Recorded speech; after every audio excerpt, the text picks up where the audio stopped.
Emails send ചെയ്യാൻ use ചെയ്യുന്ന ഒരു പ്രോട്ടോക്കോളാണ് SMTP. പക്ഷെ അത് പ്രോപ്പറായി കോൺഫിഗർ ചെയ്തില്ലെങ്കിൽ ഹാക്കേഴ്സിന് അത് ഈസിയായി അറ്റാക്ക് ചെയ്യാൻ പറ്റും. ഈ വീഡിയോയിൽ ഒരു SMTPനെ എങ്ങനെ അറ്റാക്ക് ചെയ്യാൻ നോക്കാം. അതിനു മുമ്പ് SMTP ഡീറ്റെയിൽ ആയി നോക്കാം. SMTP എന്ന് പറഞ്ഞാൽ simple mail transfer protocol. Emails എല്ലാം ഇന്റർനെറ്റിലൂടെ സെൻഡ് ചെയ്യാൻ വേണ്ടി യൂസ് ചെയ്യുന്ന ഒരു പ്രോട്ടോക്കോളാണ് SMTP. ഇതിൻ്റെ ഡീഫോൾട്ട് പോർട്ട് പറയുന്നത് 25. SMTP പ്രോട്ടോക്കോൾ യൂസ് ചെയ്ത് ഇമെയിൽ സെൻഡ് ചെയ്യാൻ മാത്രമേ പറ്റുള്ളൂ. ഇമെയിൽ റിസീവ് ചെയ്യാൻ വേണ്ടി യൂസ് ചെയ്യുന്ന പ്രോട്ടോക്കോൾസ് ആണ് POP, പോസ്റ്റ് ഓഫീസ് പ്രോട്ടോക്കോൾ, അല്ലെങ്കിൽ IMAP, internet message access protocol. ഇതെങ്ങനെയാണെന്ന് വർക്ക് ചെയ്യണമെന്ന് വെച്ചാൽ, ഫോർ എക്സാമ്പിൾ 2 യൂസർ ഉണ്ടെന്ന് കൺസിഡർ ചെയ്യുക. User A and user B. User A ആണ് ഇവിടെ sender, user B receiver. Consider user A ഒരു ഇമെയിൽ ടൈപ്പ് ചെയ്യാണ്, ഔട്ട്ലുക്കിന്നോ അല്ലെങ്കിൽ ജിമെയിലിന്നോ. എപ്പോഴാണോ ആ യൂസർ ഇമെയിൽ സെൻഡ് ചെയ്യുന്നത്, അപ്പോൾ യൂസർ എന്റെ SMTP സെർവറായി കണക്ട് ചെയ്തിട്ട് ആ ഇമെയിൽ അവിടെ സ്റ്റോർ ആവും. എന്നിട്ട് യൂസർ എന്റെ SMTP സെർവറിൽ നിന്ന് യൂസർ ബിന്റെ SMTP സെർവറിലേക്ക് ഈ ഇമെയിൽ ട്രാൻസ്ഫർ ചെയ്യും. നമ്മൾ കൊടുത്ത റിസീവറിന്റെ ഡൊമൈൻ നെയിം വെച്ചിട്ടാണ് ഇവിടെ ഇത് കണ്ടുപിടിക്കുന്നത്. ഇമെയിൽ യൂസർ ബിന്റെ SMTP സെർവറിൽ സ്റ്റോർ ചെയ്ത് വെക്കും.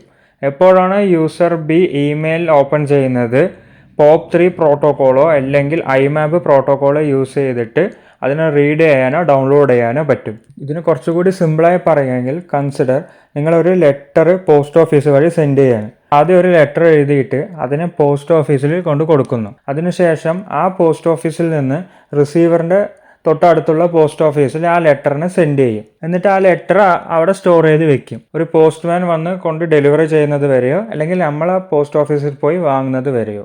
ഓക്കെ, ഇനി അറ്റാക്ക് എങ്ങനെയാണ് ചെയ്യുകയെന്ന് നോക്കാം. അതിനുവേണ്ടി ഞാൻ അവിടെ യൂസ് ചെയ്യുന്നത് TryHackMeയിലെ നെറ്റ്വർക്ക് സർവീസസ് 2 എന്നൊരു ലാബാണ്. ഓക്കെ, നമുക്ക് നമ്മുടെ സിസ്റ്റത്തിൻ്റെ IP അഡ്രസ്സ് കിട്ടിയിട്ടുണ്ട്, 10.49.155.154. ഇനി അത് കോപ്പി ചെയ്ത് കാളി ലിനക്സിൽ nmap കമാൻഡ് യൂസ് ചെയ്ത് സ്കാൻ ചെയ്യുക. nmap sv IP അഡ്രസ്സ് കൊടുക്കുക. ഇതിൻ്റെ റിസൾട്ടിൽ ഒരു പോർട്ട് 22-ൽ SSH സർവീസ് റൺ ആവുന്നുണ്ട്, പോർട്ട് 25-ൽ SMTP. ഓക്കെ, അതാണ് SMTP പ്രോട്ടോകോൾ റൺ ചെയ്യുന്ന ആ സർവീസ്. ഈ സിസ്റ്റത്തിൽ ഒരു SMTP സർവീസും ഒരു SSH സർവീസും റൺ ആവുന്നുണ്ട്. ഇനി ഏതെങ്കിലും ഒരു വാലിഡ് യൂസർ നെയിം കണ്ടുപിടിക്കണം. അപ്പോൾ അതിനു വേണ്ടി നമ്മൾ യൂസ് ചെയ്യുന്ന ഒരു ടൂളാണ് മെറ്റാസ്പ്ലോയിറ്റ്. മെറ്റാസ്പ്ലോയിറ്റ് പറഞ്ഞാൽ ഒരു ഓപ്പൺ സോഴ്സ് ഫ്രെയിം വർക്കാണ്. പെനട്രേഷൻ ടെസ്റ്റേഴ്സ് കൂടുതലും ഈ information gathering, vulnerability scanning, vulnerability exploit ചെയ്യാൻ യൂസ് ചെയ്യുന്ന ഒരു ഫ്രെയിം വർക്കാണ്. ഇതിൽ കുറേ എക്സ്പ്ലോയിറ്റ് പ്ലേ ഔട്ട്സ് എല്ലാം ഈ ഫ്രെയിം വർക്കിൽ ഇൻക്ലൂഡഡ് ആണ്. മെറ്റാസ്പ്ലോയിറ്റ് അല്ലാണ്ട് വേറെ രീതിയിലും കണ്ടുപിടിക്കാം, പക്ഷേ ഇത് കുറച്ചും കൂടി ഈസി മെത്തേഡായിരിക്കും കണ്ടുപിടിക്കുക. അതുകൊണ്ടാണ് മെറ്റാസ്പ്ലോയിറ്റ് യൂസ് ചെയ്യുന്നത്.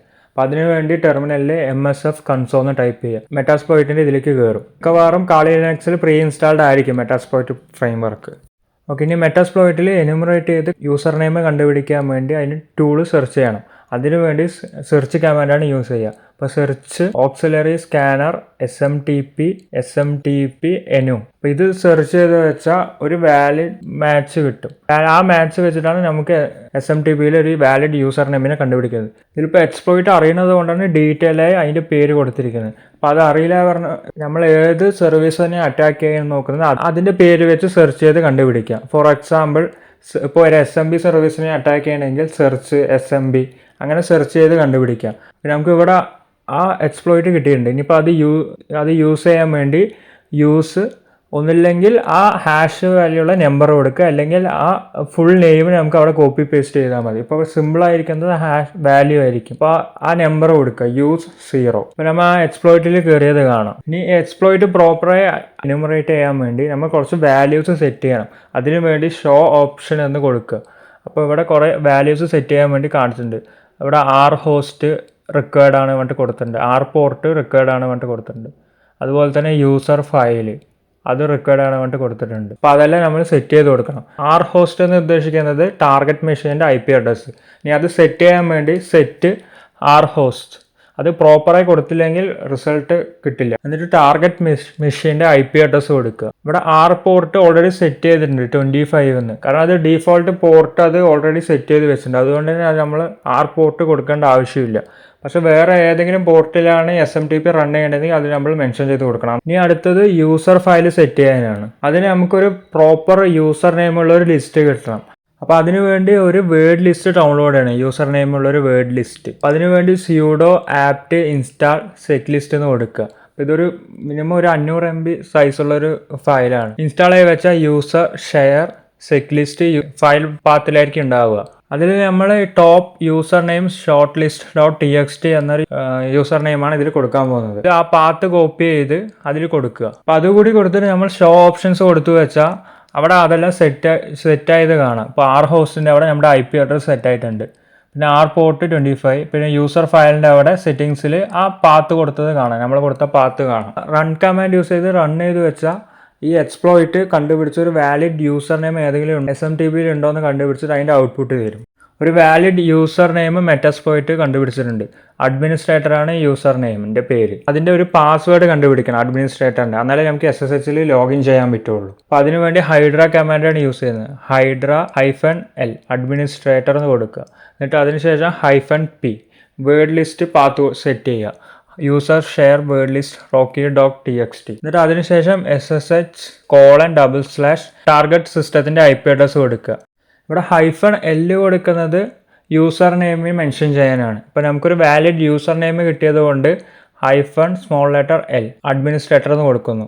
ഇനി -p കൊടുക്കുന്നത് പാസ്വേഡിൻ്റെ വാല്യൂ കണ്ടുപിടിക്കാനാണ്. അപ്പോൾ നമുക്ക് വാലിഡ് പാസ്വേഡാണ് കണ്ടുപിടിക്കുന്നത്, അതുകൊണ്ട് ക്യാപിറ്റൽ ലെറ്റർ P ആയിരിക്കും ഇവിടെ കൊടുക്കുക. അപ്പോൾ നമുക്ക് SSHൽ ലോഗിൻ ചെയ്തിട്ടാണ് അത് ഇതിൻ്റെ പാസ്വേഡ് കണ്ടുപിടിക്കേണ്ടത്. അതിനു വേണ്ടിയാണ് ഇവിടെ SSHൽ IP അഡ്രസ് മെൻഷൻ ചെയ്തിരിക്കുന്നത് ടാർഗറ്റ് സിസ്റ്റത്തിൻ്റെ. അപ്പോൾ ഈ Hydra command administrator user name use ചെയ്ത് SSHൽ ഈ വേർഡ് ലിസ്റ്റിലുള്ള എല്ലാ പാസ്വേഡ് കോമ്പിനേഷൻ ട്രൈ ചെയ്യും. എന്നിട്ട് ഒരു വാലിഡ് പാസ്വേഡ് കണ്ടുപിടിക്കും. ഓക്കെ, നമുക്കിപ്പോൾ ഒരു വാലിഡ് പാസ്വേഡ് കിട്ടിയിട്ടുണ്ട്. ഇനി അത് യൂസ് ചെയ്ത് SSHൽ ലോഗിൻ ചെയ്യാം. അപ്പോൾ അതിനുവേണ്ടി SSH നമ്മുടെ യൂസർ നെയിം അഡ്മിനിസ്ട്രേറ്റർ ടാർഗറ്റ് സിസ്റ്റത്തിൻ്റെ IP അഡ്രസ്സ് അത് കൊടുക്കുക. എന്നിട്ട് എൻ്റർ അടിച്ചു വെച്ചാൽ ഇവിടെ ഒരു പാസ്വേഡ് എൻ്റർ ചെയ്യാൻ ചോദിക്കുക. അപ്പോൾ ആ ഹൈഡ്ര കമാൻഡ് യൂസ് ചെയ്ത് വെച്ച് കിട്ടിയ പാസ്വേഡ് ടൈപ്പ് ചെയ്യുക. നമുക്ക് ലോഗിൻ ചെയ്യാൻ പറ്റുന്നുണ്ട് ഇതിൽ യൂസ് ചെയ്തിട്ട്. എന്നിട്ട് ലിസ്റ്റ് ചെയ്ത് വെച്ച് ഏതൊക്കെ ഫയൽസ് ഉണ്ട് എന്ന് അറിയാൻ പറ്റും. smtp.txt പറഞ്ഞൊരു ഫയൽ ഉണ്ട്, അത് ഓപ്പൺ ചെയ്യുക. അപ്പോൾ ഈ കീ കിട്ടിയതോടെ ഈ ലാബ് കംപ്ലീറ്റ് ആവുകയാണ്.